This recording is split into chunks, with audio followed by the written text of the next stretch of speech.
Kali ini saya jelaskan tentang bagaimana tata cara kita pengambilan populasi dan sampel ya. Kemarin kan saya jelasin tuh bagaimana urutan-urutan bab 3 gitu ya. Nah kali ini kita jelaskan tentang populasi dan sampel ya. Yang pertama adalah populasi. Jadi ini sudah saya jelas nggak? Jelas, Pak. Jelas, Pak. Nanti kalau nggak jelas nanti ngomong ya. Jadi yang disebut dengan populasi itu adalah seluruh unsur atau elemen yang menjadi objek sasaran dari penelitian kita. Unsur atau elemen ini bisa hewan, bisa tumbuhan, bisa manusia, dan lain-lain, gitu ya. Tetapi dalam konteks pendidikan itu biasanya yang kita jadikan sebagai unsur atau elemen itu adalah manusia.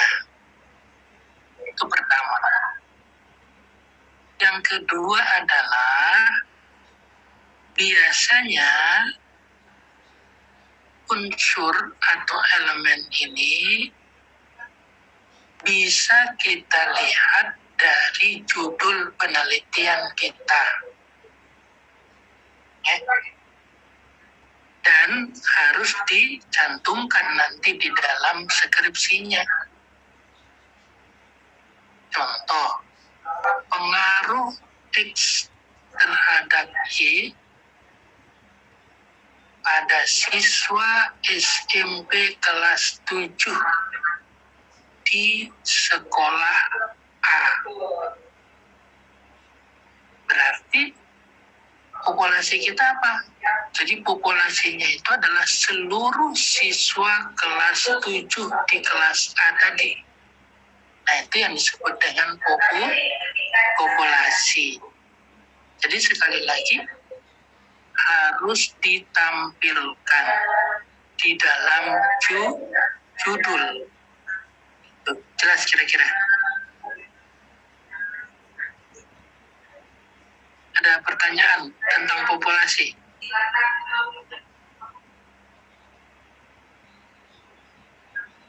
Ya, Pak. Jelas, Pak. Jelas ya. Nah yang kedua adalah sampel. Jadi sampel itu apa? Gitu kan? Bagian dari populasi. Maksudnya bagian itu adalah kalau misalkan tadi kelas 7 di kelas A tadi jumlah siswanya itu sekitar 100. Maka sampel itu adalah bagian dari 100 tadi. Inilah yang jadi ukuran dalam penelitian kita nanti. Bisa jumlahnya 30 yang bisa kita ambil dari 100 tadi. Bisa 40 dan seterusnya. Nah, yang jelas bahwa konsep dari sampel itu adalah bagian dari populasi tadi. Berarti tidak seluruhnya yang kita ambil, hanya sebagian.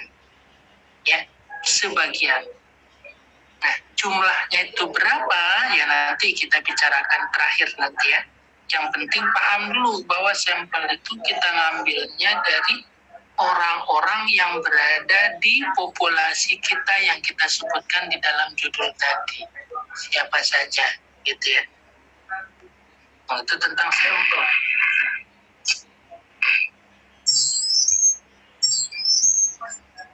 Nah, yang kedua,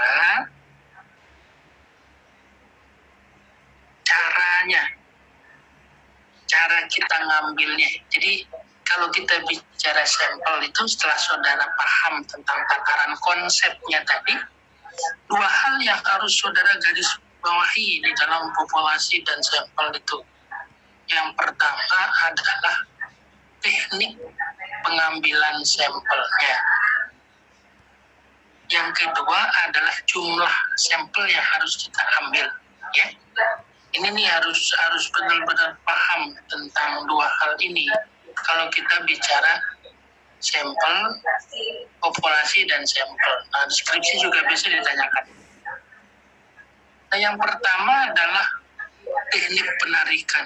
Cara kita ngambil sampel yang sebagian tadi itu caranya bagaimana? Ya, ada dua. Disebutnya itu dalam tataran teoritis di buku manapun kita baca pasti dia merujuk pada dua hal ini. Yang pertama disebut dengan probability sampling atau sering disebut dengan random sampling atau pengambilan sampel secara acak. Ya. Kemudian yang kedua adalah non-probability sampling atau orang nyebutnya itu non-random sampling atau pengambilan sampel secara tidak acak. Nah, itu bahasa-bahasa yang dipakai di dalam penyebutannya. Ya. Untuk yang pertama ini, pengambilan sampel secara acak ini itu biasanya digunakan dalam penelitian kuantitatif. Kalau yang secara tidak acak ini biasanya digunakan pada penelitian kualitatif. Ya, kita bahas satu persatu.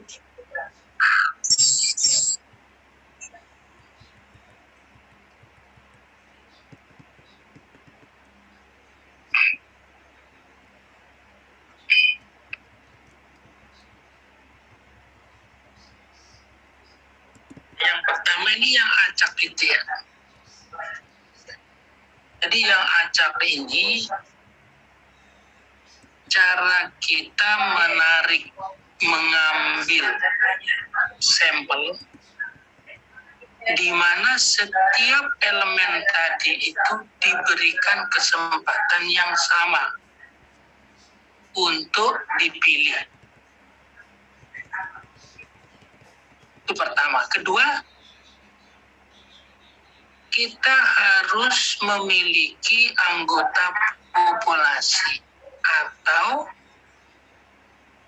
elemen populasi yang sering juga orang menyebutnya adalah kerangka sampel atau sampling frame. Apa itu kerangka sampel atau sampel frame? Daftar absen. Jadi populasi kita jumlahnya 100 ini, kita harus punya daftarnya. Nomor satu namanya siapa, nomor 2 siapa, nomor 3 sampai 100. Itu namanya kerangka sampling atau sampling frame. Jadi harus punya daftar. Ya.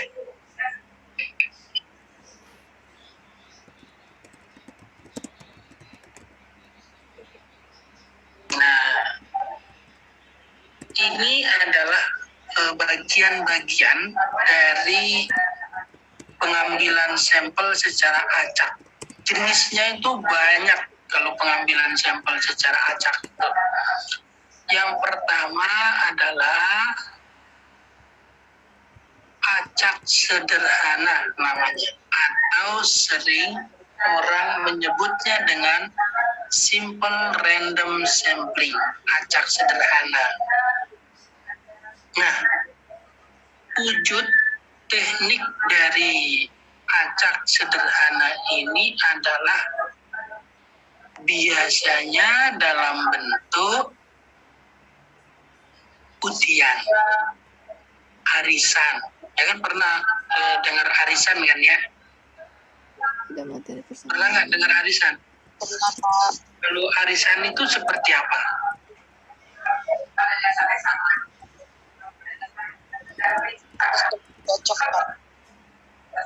Ya, tapi di dalamnya itu adalah nama-nama orang yang ikut arisan, ya kan? Iya, Pak. Nah, kalau yang kita di penelitian itu berarti yang di dalam itu siapa aja? Seluruh anggota sampel apa populasi? Populasi, Pak. Betul, populasi. Siapa yang keluar berarti itulah jadi Sampel. sampel kita sebanyak yang sudah kita tentukan. Gitu.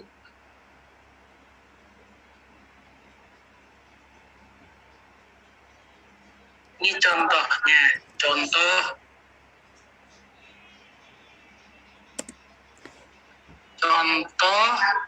teknik pengambilan sampel dengan cara acak sederhana. Ingin diketahui rata-rata tinggi badan siswa di kelas 8B beranggotakan 50 orang. Sampel yang digunakan hanya 5 orang saja. Berarti ini populasinya berapa? 50 orang, Pak. Sampelnya berapa? 5 orang. 5 orang. 5 orang. Tahapannya bagaimana nanti kalau saudara skripsi misalkan nih? Nah, saudara harus punya kerangka sampling atau sampling frame. Daftar siswa tadi, gitu ya. Jadi kita menentukan 5 dari 50 mahasiswa untuk sampel. Ya. Boleh kita menggunakan tabel angka acak. Kalau tabel angka acaknya,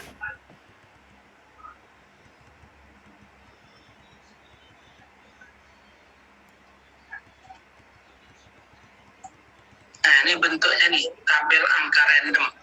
Kelihatan? Ini jumlahnya berapa nih? Berapa angka? 5 ya. Dari setiap kolom ini 55, 55, 55. Nah ini namanya tabel acak. Ya. Nah, tahu ya tabel acak ya? Nah, sekatlah angka acak tersebut dengan jumlah sekatan sebanyak digit ukuran populasi. Berarti tadi yang 5 dalam setiap kolom itu kan ada 5 digit. Tetapi kita penggal sebanyak digit ukuran populasi. Berarti yang kita penggal berapa dari 5 ini?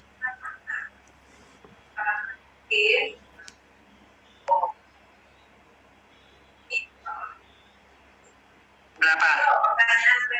2.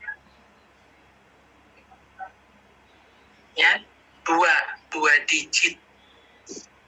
Boleh di depannya, boleh di belakangnya. Ya.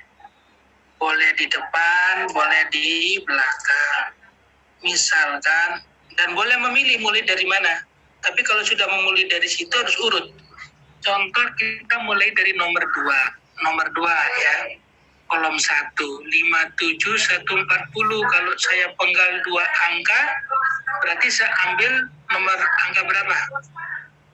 57, Pak. 57. Penggalan angka ini boleh di depan, boleh di belakang. Tapi harus konsisten. Kalau di belakang ya nanti urutan keduanya juga di belakang. Kalau di depan, ya di depan seterusnya gitu. Jelas kira-kira? Jelas, Pak. Jelas, Pak. Ya. Nah ini, misalkan kita sudah ngambil tabel angka acaknya nih.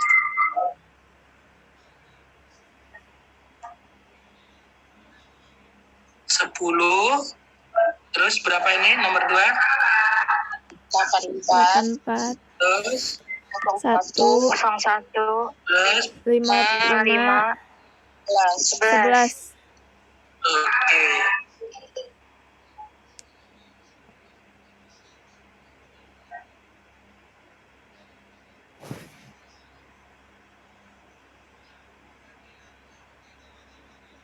Terus dari nomor angka acak ini, ya, nomor angka acak ini kita kurangi, kalau kurang dari 50 ini kan populasi, dikurangi dengan 0. Kalau lebih dari populasi itu dikurangi dengan jumlah populasinya 50. Contoh, ini 84, dikurang berapa? 50, Berarti 34. 34. Ini 1 dikurangi 50 enggak? Enggak, ya kan? Karena kurang dari populasi. Nah, hasilnya itu kan 10, 3, 4, 1, 5, terus 11. 11. Nah, ini hasilnya ini adalah nomor urut absen kerangka sampling tadi. Nomor urut 10.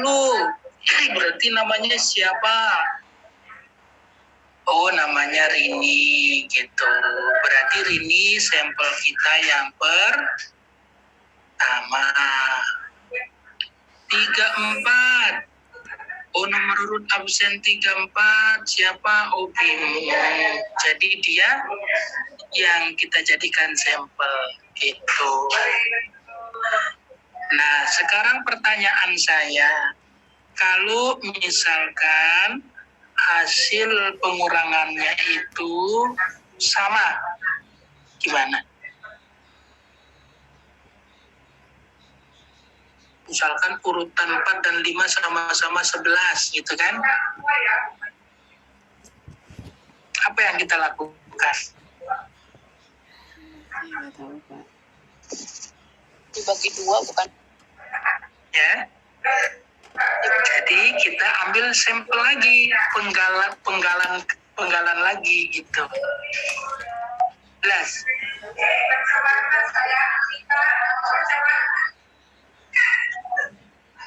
Ya. Penggalannya kita tambah lagi jadi 6.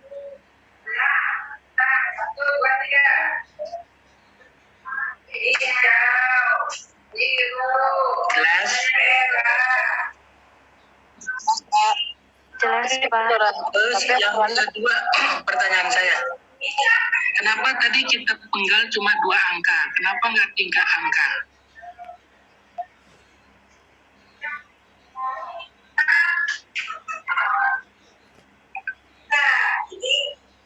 Karena populasi kita Puluhan. puluhan. Kalau populasi saudara nanti 100, berarti yang dipenggal berapa angka? 3. 3 angka. Iya. Jelas ya? Jelas? Jelas, Pak. Sekarang yang kedua. Tadi yang pertama namanya apa? Ya. Namanya apa? Acak? Acak sederhana. Ya, acak sederhana. Sekarang namanya yang kedua apa ini? Memberikan sampel secara sistematik. Ya, secara sistematik random sampling. Penarikan sampel secara sistematik. Nah, seperti apa sistematik itu? Pertama, tetap ciri dari kerangka sampling itu adalah sampel dengan harus memiliki kerangka sampling daftar absen. Khusus untuk simpel secara sistematik ini menggunakan rumus rumus interval. maka sama dengan N besar dibagi dengan N kecil. N besar itu adalah jumlah anggota populasi. N jumlah anggota sampel. Kalau kita memiliki populasi 100 dan anggota sampel kita 20, maka intervalnya berapa? 5, Pak. 5. Gitu ya. Oke, setelah kita dapatkan berapa intervalnya, langkah ketiga adalah menetapkan nomor berapa peneliti akan memulai menghitung. Dan sekali lagi, menetapkan.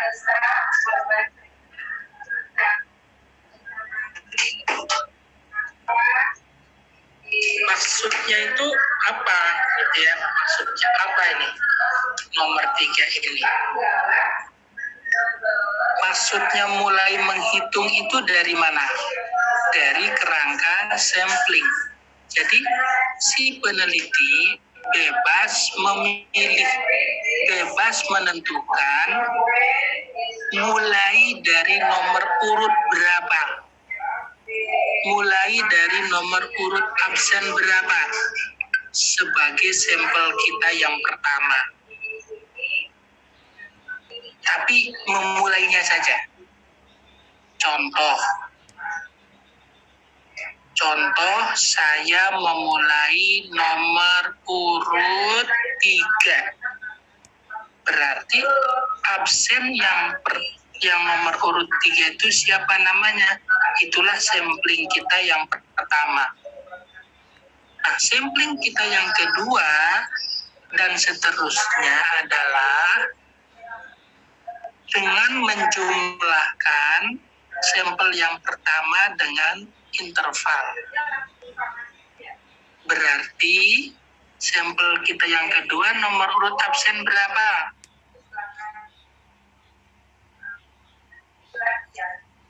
4, Pak. 4. 4 dari mana? Loh. Dijumlahkan dengan interval. Tadi saya memulai nomor 3, berarti 8 bukan, Pak? 8, Pak. 8. Berarti nomor absen 8 sampel kita yang kedua. Sampel kita yang ketiga berapa? 13, Pak. Betul, 13. Nah, itu maksudnya penarikan sampel secara sistematik.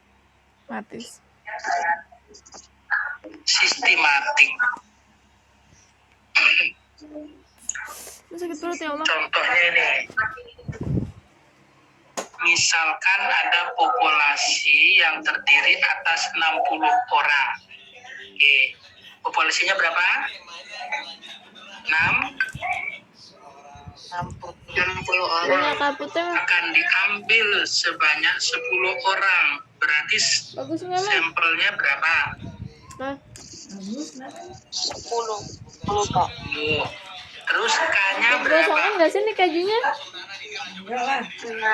Nggak terlalu kelihatan jadinya. Yang didapat dari 60 dibagi 10. 10. Oke. Terus kita si peneliti ini boleh memilih nomor urut berapa kita harus memulai. Tetapi tidak boleh lebih dari K. Tidak boleh lebih dari Interval. Nah, berarti kita harus memulainya dari yang boleh nomor urut berapa saja? 1 sampai 6. 1 sampai 6. Jelas ya? Oke. Kalau saya memulainya dengan nomor absen 4. 4. Berarti yang kedua berapa? 10. 10. Oke, paham ya semuanya? Paham, Pak. Oke. Ini sekali lagi, cara ini disebut dengan cara apa? Ya, systematic random Sampling.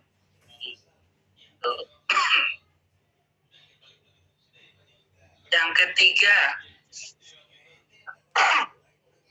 ketiga itu adalah apa namanya? Stratified random sampling atau acak bertingkat.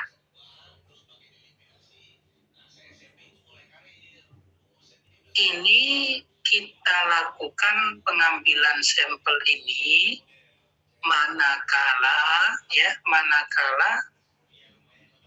populasi yang kita miliki itu adalah tidak homogen. Nah, apa sih maksudnya tidak homogen itu? Tidak sama populasi kita. Contohnya begini, saudara melakukan penelitian di kelas 7, 8, 9. Nah, itu namanya populasinya itu tidak homogen. Karena kelas 7 dengan kelas 8 itu beda. Selain dia berbeda, terjadi peningkatan. Peningkatan itu maksudnya gini, lebih tinggi kelas 8 dibandingkan kelas 7, lebih tinggi kelas 9 dibandingkan kelas 8 dan 7. Itu namanya berstrata, bertingkat.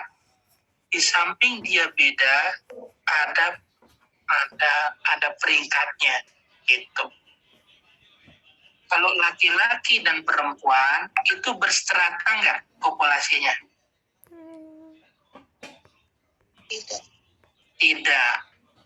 Itu jadi homogen masih. Tapi yang berstrata itu bertingkat. Populasinya itu bertingkat.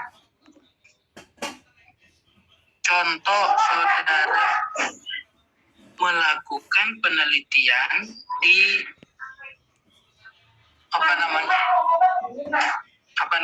di perusahaan.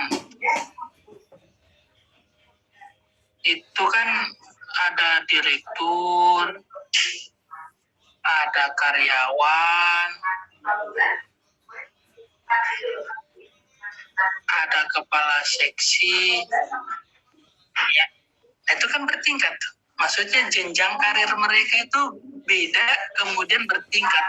Lebih tinggi ini, lebih tinggi ini. Ya.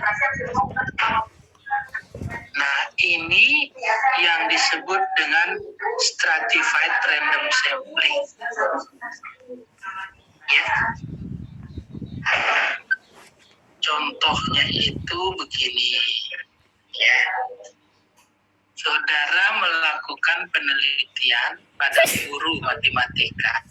Tetapi di guru itu ada yang memiliki guru golongan 2, guru golongan 3, guru golongan 4. Ini kalau PNS itu punya golongan. Jadi guru golongan 2 itu lebih tinggi, lebih rendah golongannya dibandingkan guru golongan 3 atau guru golongan 4. Nah, ini sama-sama guru, tapi yang membedakannya itu, yang bertingkatnya itu adalah golongannya. Gitu. Ini Kak Putri kan aku bilang. Misalkan Nggak tahu. 900. Ya. Nah, hal yang pertama kalau kita kejadiannya seperti ini adalah membagi populasi ke dalam golongannya. Mengelompokkan populasi ke dalam golongannya. Yang golongan 2 itu berapa jumlahnya kita kelompokkan jadi 1. Guru golongan 3 kita kelompokkan jadi 1. Guru golongan 4 kita kelompokkan jadi 1. Ya. Kemudian jumlahnya berapa? Nah, ini kebetulan saya bikin sama, hanya kebetulan. Tapi dalam konteks di lapangan itu belum tentu sama, berbeda-beda. Ya. Gitu. Nah, kemudian setelah populasi kita homogen, bagaimana cara pengambilannya 90 orang ini? Ya, pengambilannya itu adalah dengan cara acak. Balik lagi dengan cara yang pertama, apakah dengan acak sederhana ataukah dengan cara systematic random sampling. Itu yang disebut dengan stratified random sampling. Cuma di dalam skripsi saudara ini kan jarang, karena yang diteliti itu adalah hanya populasi yang sifatnya kecil ya, dalam tataran satu sekolah. Nah, saudara bisa menggunakan acak sederhana atau systematic random sampling. Ya. Kemudian yang terakhir adalah penentuan ukuran jumlah dari sampel yang mau kita ambil. Ya, ini bisa menggunakan rumus Taro-Yamani sama rumus Slopin. Ini rumusnya itu sama antara Slopin dan Taro-Yamani ini, di mana n besar ini adalah ukuran populasi, n kecil adalah ukuran sampel. D dan E ini sama, itu adalah tingkat kesalahan dalam pengambilan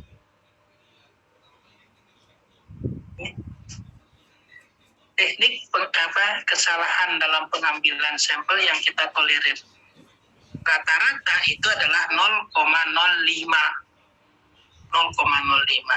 Contoh begini. Ini misalkan kita penelitian di SLTA X di kota Y. Jumlah siswa kelas 1 200. Jumlah siswa kelas 2 150, kelas 3 150, jadi totalnya 500.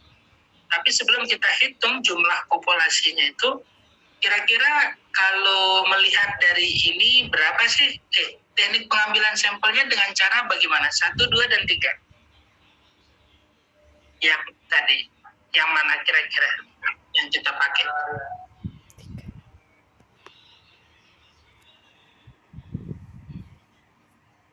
Yang sistematik. Yang sistematik. Oke, sistematik. Ada lagi? Yang bertingkat, Pak. Strata. Bertingkat. Oke, kenapa bertingkat? Karena dia tidak homogen kelasnya. Betul, tidak homogen kelasnya. Betul ya. Jadi yang kita lakukan itu adalah bertingkat. Tuh. Maka kita coba hitung dengan rumus Slopin atau Taro-Yamani. Kalau Taro-Yamani ini 500 populasi, maka sampel kita 223. Jadi pembulatan ini tidak harus 5 ke atas ya, karena ini menyangkut manusia. Lebih dari 1 pun dibulatkan ya.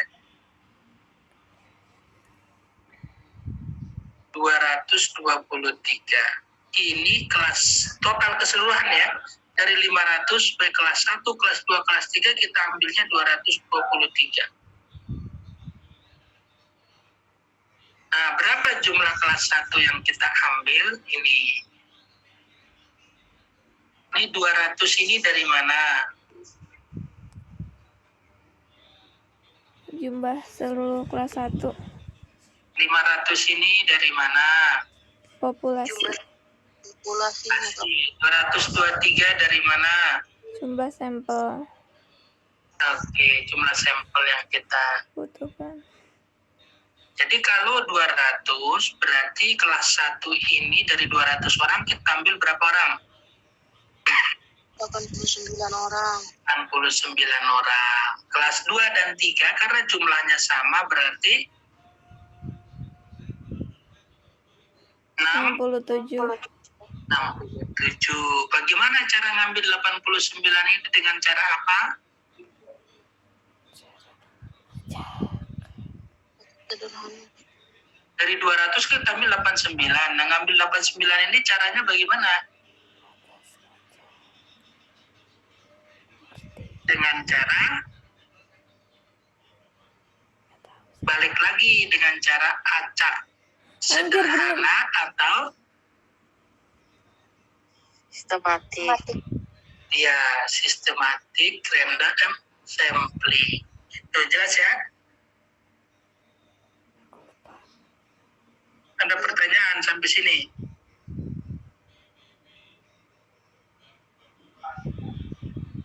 Cukup? Jelas? Nah, ini nanti saya share ya.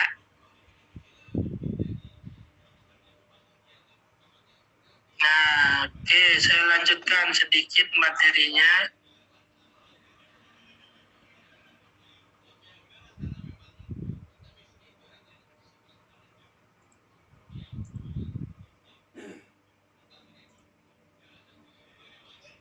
Tentang pengumpulan data, cara saudara ngumpulin data.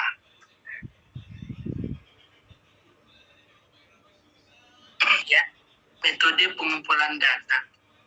Nah, bicara tentang metode pengumpulan data ini ada 4 hal yang harus diperhatikan. Ya, pertama, data apa yang harus saudara kumpulkan? Kan saudara penelitian nih, wah saya ngumpulin data nih gitu kan. Terus data apa yang kita kumpulkan gitu ya. Yang kedua adalah siapa. Ya, dari mana, siapa data itu diperoleh. Maka rujukan kita adalah sumber data. Ya, sumber data. Kemudian bagaimana cara pengumpulan data? Caranya. Nah, itu disebut dengan teknik pengumpulan data. Terus menggunakan alat bantu apa nih data dikumpulkan, ya kan?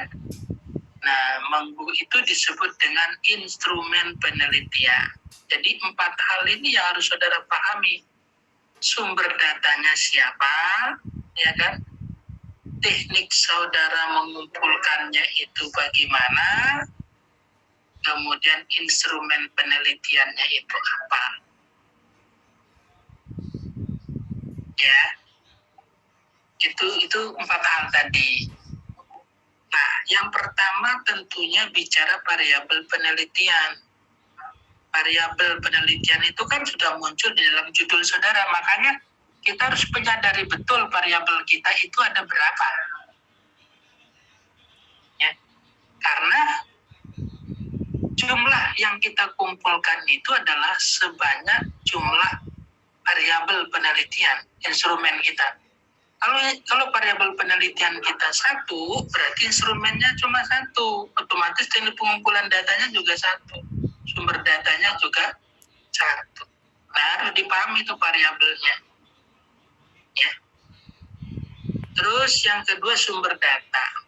Sumber data ini bisa dalam bentuk perorangan. Nah, kalau kita siswa ya pasti perorangan ya. Kalau penelitian kualitatif biasanya dalam bentuk dokumen, ya, dalam bentuk tempat, lokasi di mana ya harus jelas. Instrumen, nanti kita bahas di teknik pembuatannya. Nanti ini hanya umum aja nih. Secara garis besar, instrumen itu ada 2. Ada yang dalam bentuk tes, ada yang dalam bentuk non-tes. Tes di sini bisa dalam bentuk tes tertulis, tes tindakan, dan tes lisan. Ya. Dalam bentuk tes tertulis, tes tindakan, dan tes lisan. 3 ini. Tes tertulis itu bentuknya banyak. Ada dalam bentuk tes objek, benar salah, pilihan ganda, menjodohkan, dan isian singkat. Tapi sekarang yang paling banyak digunakan itu hanya pilihan ganda. Padahal banyak tuh, kalau dulu itu beragam soalnya, menjodohkan, isian singkat, ya kan? Kemudian ada juga tes ini dalam bentuk tes tertulis dalam bentuk esai, ya udah biasa ya. Kemudian dari tes tindakan, misalkan kayak apa ya, tes tindakan itu kayak main bola praktik ya. Biasanya yang dinilai itu adalah tes praktik. Nah, itu tes tindakan ya. Kemudian non-tes.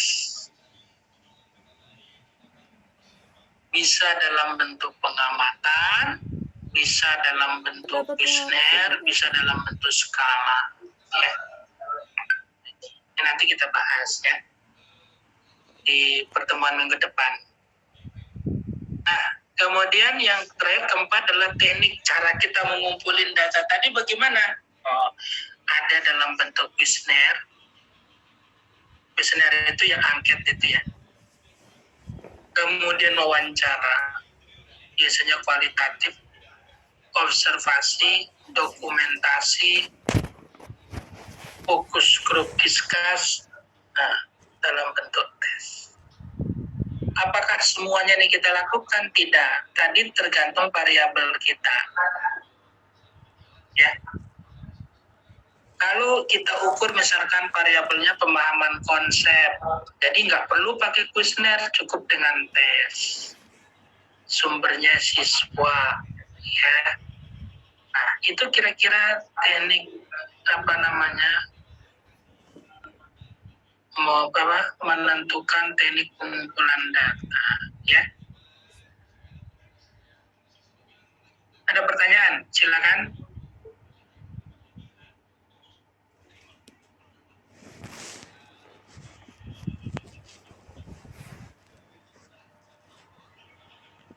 Minggu depan tinggal 2 materi saya habiskan, cara membuat instrumen sama teknik analisis data, ya, teknik analisis data.